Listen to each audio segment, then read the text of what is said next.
Your iPad can actually create print-ready 3D models, and most people mess it up at the last step, not during sculpting.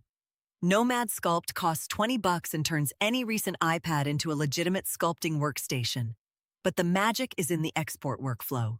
Here's what actually matters. First, Nomad uses dynamic topology by default, which means the mesh automatically gets detailed only where you sculpt, keeping file sizes sane for slicing. Second, you only need 4 tools to build 90% of models: clay for adding volume, smooth for blending, flatten for hard edges, and move for repositioning forms. Third, keep your polygon count under 500,000 triangles for FDM printers. More than that just slows down your slicer without adding visible detail. The catch is Nomad excels at organic stuff like miniatures, creatures, and terrain, but struggles with precise mechanical parts.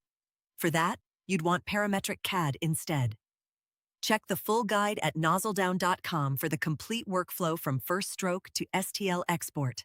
Link in the description.